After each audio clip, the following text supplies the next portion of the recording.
What's up guys, Nuance Bro checking in, and today we're going to be talking about Bernie Sanders and whether he's a democratic socialist or a social democrat. But before we start, please go to nuancebro.com/join to support this channel. Now I've kind of made a video already talking about this issue before, and you can see the link for it right up here where I talked about Denmark and how it's not a socialist country like Bernie Sanders talked about. But I keep seeing more and more people talking about this term democratic socialist and applying it incorrectly. I also see a group of people saying that Bernie Sanders and Elizabeth Warren are essentially the same and they have the same policies and the same worldview and philosophy. And this kind of perplexes me because the way I look at it and just, kind of objectively based on their own stated beliefs and their records, they are pretty different. So let's first start off with, what is democratic socialism? Well, if we go to Wikipedia, we can see this as the definition. Democratic socialism is a socialist political philosophy which advocates political democracy alongside a socially owned economy, with an emphasis on workers' self-management and democratic control of economic institutions within a market or some form of decentralized planned socialist economy. Democratic socialists argue that capitalism is inherently incompatible with the values of freedom, equality, and solidarity, and that these ideals can be achieved only through the realization of a socialist society. And if we go to the website for the Democratic Socialists of America, DSA, we can see them say this. Democratic socialists do not want to create an all-powerful government bureaucracy, but we do not want big corporate bureaucracies to control our society either. Rather, we believe that social and economic decisions should be made by those whom they most affect. Today, corporate executives who answer only to themselves and a few wealthy stockholders make basic economic decisions affecting millions of people. Resources are used to make money for capitalists rather than to meet human needs. We believe that the workers and consumers who are affected by economic institutions should own and control them. Social ownership could take many forms, such as worker-owned cooperatives or publicly owned enterprises managed by workers and consumer representatives. Democratic socialists favor as much decentralization as possible. While the large concentrations of capital in industries such as energy and steel may necessitate some form of state ownership, many consumer goods industries might be best run as cooperatives. Democratic socialists have long rejected the belief that the whole economy should be centrally planned. While we believe that democratic planning can shape major social investments like mass transit, housing, and energy, market mechanisms are needed to determine the demand for many consumer goods. So there you can see that the industries that are not outright owned by the state are owned by workers and consumers, not the capitalist class or the ownership class or the bourgeoisie or whatever you want to call them. So basically, worker-owned co-ops and things like that would be what is permitted under a democratic socialist economy. Now, I've seen many people take this idea of democratic socialism and apply it to the Nordic countries like Norway, Sweden, and Denmark. The microwave, because he knows I know the answers to these questions. Under socialism, give me one. Just give me one. Norway, Venezuela, Sweden. Cuba. Just give me a name. Yeah, absolutely. Norway, Sweden. In fact, Bernie Sanders himself did this famously back in 2016. When I talk about democratic socialism, I'm not looking at Venezuela. I'm not looking at Cuba. I'm looking at countries like Denmark and Sweden. Now, here's the thing. Those countries that Bernie and the rest of those people talked about, they're not democratic socialist countries. They aren't post-capitalist societies. In fact, oftentimes they score higher in economic freedom than the United States. As you can see here, this is the 2018 Index of Economic Freedom, and if we scroll down, we can see Iceland at number 11, Denmark at number 12, Sweden at number 15, and the United States at number 18. And Norway is only just a little bit more behind at number 23. Now, of course, these rankings have changed recently in the year 2019, and we can see that the US is at number 12, Iceland is still above at number 11, and following not so far behind is Denmark, and Sweden has dropped a little bit to number 19. And this is quite the contrast from actual socialist societies like Venezuela and Cuba. Now, when we look at the political systems of these individual countries and look up the parties that make up their parliament or their Congress or whatever you want to call it, democratic socialists are barely represented. So in Sweden, for example, we can see a list of the political parties in Sweden. And if we go down, we see in the number 1 spot, we have the Swedish Social Democratic Party. In second place, the Moderate Party. In third place, the Sweden Democrats, which is the nationalist anti-immigrant party. Then after that, the Center Party. And then only after that, we have the Left Party, which is the Democratic Socialist Party. Now, Sweden has approximately 349 members of their parliament. And as you can see here, the Left Party, or the Democratic Socialist Party, has only 28 seats out of 349. And if we do the math, that's only about 8% of all the seats in the parliament. Now, if we go to the list of the political parties in Norway, we can see that the top party, once again, is the Social Democrat Party. In second place, they have the Conservative Party. In third place, the Progress Party. In fourth place, the Center Party. And once again, in fifth place, we have the Democratic Socialist Party. And they occupy only 11 out of 169 seats, or 6%. And if we go to Denmark, we can scroll down and see that, once again, Social Democrats are at the top. Then you have the Conservative Party right under that, the Danish People's Party, which is the Nationalist Party, then the Danish Social Liberal Party, and then right after that, you have the Socialist People's Party, which is once again, the Democratic Socialist Party in Denmark.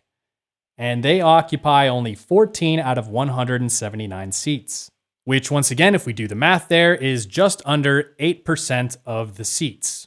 So these aren't socialist countries. In fact, when Bernie made those statements about Denmark and Sweden being these democratic socialist countries that he wants to model the US after, the Prime Minister of Denmark actually came out and said this. I know that some people in the US associate the Nordic model with some sort of socialism. Therefore, I would like to make one thing clear. Denmark is far from a socialist planned economy. Denmark is a market economy. The Nordic model is an expanded welfare state which provides a high level of security for its citizens, but it is also a successful market economy with much freedom to pursue your dreams and live your life as you wish. But let's go to the Prime Minister of the other country that Bernie Sanders named, which is Sweden. This means that Sweden do not have a minimum wage in law. Instead, the minimum wage is covered by the collective agreements, also meaning that the minimum wage can be different from sector to sector. It is negotiated between the social partners. And it also means that the social partners, rather than the legislator, can use this collective agreement to adapt to the new situation in their different sectors. And it means also that it will not change, which is very important. The conditions will not change if the government changes. Conditions will be changed if the partners so negotiate. And it means that the Nordic countries are more constantly going through changes, development in their workplaces.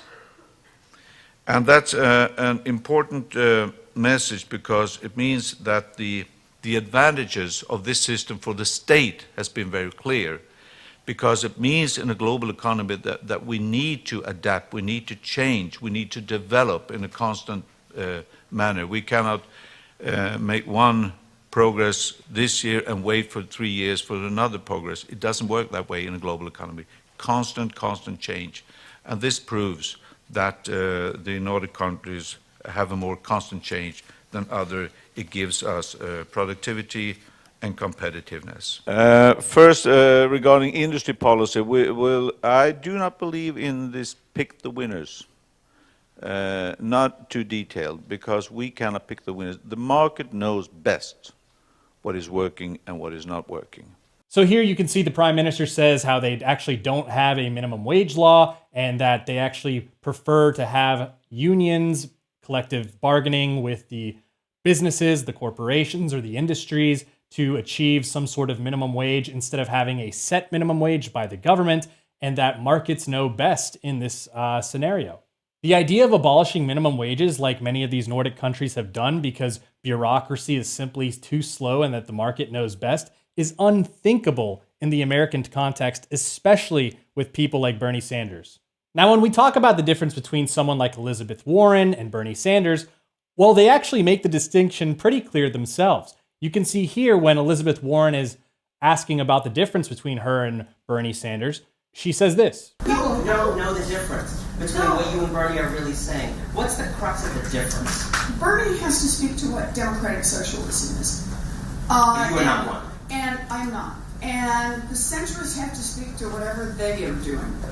What I can speak to is what I'm doing. Now, this is a point that Bernie Sanders actually criticizes Elizabeth Warren on, that she's a capitalist through her bones, as you can see here. But there are differences between Elizabeth and myself. Elizabeth, I think, as you know, has said that she is a capitalist through her bones. I'm not. And this is true. Not only does she say she's not a democratic socialist, like in that previous clip we showed, but she also says she's a capitalist. Sitting here right now, if I said to you, are you a capitalist? You would say what? Yes. And? Well, But? Nothing? I believe in markets. Right. Markets could produce a lot of value, but let me be clear. Markets without rules are theft. You don't think capitalists are bad people? I'm a capitalist. Come on. I believe in markets. What I don't believe in is theft. What I don't believe in is cheating. That's where the difference is. I love what markets can do. I love what functioning economies can do. They are what make us rich. They are what create opportunity, but only fair markets. Markets with rules. Markets without rules is about the rich take it all. It's about the powerful get all of it. Now, while Warren says she's a capitalist, you have Bernie Sanders, on the other hand, saying things like billionaires shouldn't exist. In fact, he has multiple tweets to this effect. Now, remember, he points to Denmark, Sweden, and Norway as these countries that he wants to model the US after. So I want to point you to a presentation by Harold Aya where he did a TED Talk, and he actually measured which countries is it easiest to become rich. So here we're going to see a list of the top 5 countries that have ultra high net worth individuals who have a net worth above $30 million. And this is per capita, per 1 million inhabitants. So let's see what that top 5 list looks like. It turns out that we have on number 5 Denmark with 179 rich people per million inhabitants, Canada, New Zealand, Sweden, and on top Norway. But where's the US? On place 13. But of course, Bernie Sanders said billionaires shouldn't exist. He didn't say that people above $30 million shouldn't exist, even though, back in the 1970s, he said there should be a 100% tax rate on anyone making above $1 million. So we'll just ignore that part right there. But let's look at billionaires per 1 million inhabitants. And according to the Forbes, if we look at billionaires per million inhabitants, on number 5, Germany, 1.2 million billionaires. No, 1.2 billionaires per million inhabitants. United States, 1.7, Norway, 2, Sweden, and on top Iceland with 3.1. With a single billionaire, Thor Björgolfsson.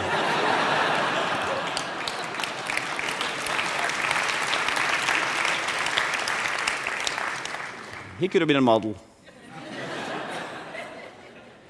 But the point is, United States, 1.7, Scandinavia taken as a whole, 2.1, and the big mystery is, how can this be? How can Bernie Sanders' dream societies, these socialist paradises, be such a breeding place for rich people? That's a mystery. And of course, you see a little bit of a dig there at Bernie Sanders at the end because he talks about the Scandinavian countries as models for the United States. But as you can see, he talks about how billionaires shouldn't exist, yet these societies produce billionaires at a higher rate per capita than the United States. And as we talked about earlier, a lot of these countries place higher in the Economic Freedom Index than the United States. So what gives? Now, here's a further example of how Bernie Sanders is more of a democratic socialist, whereas Elizabeth Warren is more of a social democrat in the vein of these Scandinavian countries. Now, right now in the primaries, Elizabeth Warren is still probably a little bit more on the extreme end of the social democrats as far as policy, because she does try to villainize capitalists and things like that. And they don't really do that as social democrats in the Scandinavian countries. They are more pro-market and pro-capitalism than Elizabeth Warren tries to make herself out to be. But, of course, she's in a Democratic primary. She's kind of running against Bernie Sanders, so she has to portray herself as a little bit more radical than she really is. In fact, Harry Reid came out recently and said, if Elizabeth Warren wins the nomination, he's like, just watch, she's going to back away from her position on Medicare for all. I think what we need to do first is let's make sure Obamacare is strengthened again. Republicans have done everything they can to hurt it. Let's strengthen it. We almost got the public option the first time. That's as good as Medicare for all anyway. And so that's not what she's saying, though. Well, but I think you give her some time. I think that she's not in love with that. I think you'll wait and see how that all turns out. So you think she's more pragmatic than... Oh, I know she's pragmatic. Just wait. Now, of course, Biden, Warren, and Sanders have all put out their tax plans. Trump already has an existing tax plan in effect. And we can see the rates listed here. Now, this was done by Sez and Zuckman. These are people who are actually commissioned by the Sanders campaign. Now, it's important to keep in mind that these numbers include state and local taxes, and this is operating on an effective rate. And it's also including the cost of healthcare. So they're taking all of that into account. So it's not, you could argue that it's not the true numbers, but we're just going to use this because this is the numbers that they provided. So now you can see at the bottom levels, they're all pretty much the same. Warren's is slightly lower at the 6th percentile. Let's move to the 50th percentile. And once again, Warren's plan is the lowest percentage, and you have Biden and Trump at the highest percentage. And as we move along, and let's go to the 99th percentile, we can see Trump has the lowest percentage at 30%. You have Biden at 31%, Warren at 33%, and Sanders at 35%. Now let's go to the top 400 individuals in the income percentile in the United States, and you can see that the average effective tax rate under Bernie Sanders for these people is over 97%. It's actually 97.5% based on their calculations. You have Warren at 62%, which is much more in line with the Scandinavian countries. In a place like Denmark, where they have a top rate of 60%, Biden comes at 31%, and Trump is at 23%. So under a Sanders administration, they want to effectively take almost 100% of all the income of these people who are the billionaire class, because he doesn't believe billionaires should exist. And this falls in line with the ideology that Bernie Sanders has had for such a long period of time, going back into the early 70s, where he said, like I mentioned earlier, that anyone making over $1 million should have a tax rate of 100%. Now, I always find this issue interesting because a lot of the people who support Bernie Sanders see themselves as social democrats. And they actually say that Bernie, although he calls himself a democratic socialist, is actually a social democrat. Whereas you have on the other side people who are democratic socialists, actually, and they see Bernie call himself a democratic socialist, and they see people calling him a social democrat, but they're like, no, he's actually a democratic socialist. So it seems the people who support Bernie see him as whatever they themselves are. So they project their own beliefs and their own ideology onto Bernie because they just like him and they want to believe that he is just like they are. One of these people is Kyle Kulinski. He runs the channel Secular Talk, and this is what he says. Democratic socialism, in reality, actually is post-capitalist. It's a post-capitalism philosophy. So in other words, it doesn't coexist with capitalism. It's not a mixed market economy. It is post-capitalists. So what that means is social ownership of the means of production. Bernie Sanders, even though he describes himself as a democratic socialist, he's actually a social democrat. And I remember doing segments back in 2015 where I implored Bernie Sanders to describe himself as a social democrat, a believer in social democracy, and not a democratic socialist, because I just, for accuracy's sake, because I'm a literal-minded type person, I was just thinking, I don't know why he's incorrectly explaining his beliefs. So you can see he correctly identifies that democratic socialism is post-capitalist and that it's not a mixed economy. But then he goes on to say that Bernie is actually a social democrat, even though Bernie calls himself a democratic socialist. David Pakman does the same thing. For years now, I've been talking about the difference between democratic socialists and social democrats, and I don't want to redo the entire analysis again, but to sort of like top line it for you, the real difference is that democratic socialists are socialists, whereas social democrats are not, right? The democratic socialism is socialism in the sense that it includes socializing the means of production. Social democracy is what's sometimes called a blended economy. It's called well-regulated capitalism. Private ownership of businesses remains, but there's a very heavy focus on using tax revenue for a strong social safety net, using progressive taxation to ensure people don't get left behind, that we properly fund healthcare and education and so on. And Bernie Sanders has a long history of calling himself democratic socialist. And he may well come from sort of democratic socialist lines of thought, but Bernie's platform today is not a democratic socialist platform. Bernie's platform in 2016 was not a democratic socialist platform. He is a social democrat. So you can see David Pakman correctly says what democratic socialism is. But you could also see by that graphic, he says that Bernie is not a democratic socialist. Now, you kind of have to have a pretty poor opinion of Bernie Sanders' intelligence if you think he doesn't know what the word democratic socialism means. He's been calling himself that for decades, before a lot of these people were even born, and he was deeply entrenched in this sort of ideology. I mean, he honeymooned in the USSR, he supported the Sandinistas in Nicaragua. I mean, this guy was socialist to his bones, as he would say about Elizabeth Warren being a capitalist. He is a socialist to his bones. So I think the people here who are saying Bernie is not a democratic socialist, even though Bernie himself calls himself a democratic socialist, are being either disingenuous or it's a lot of wishful thinking on their part because they personally identify themselves as social democrats and not as democratic socialists.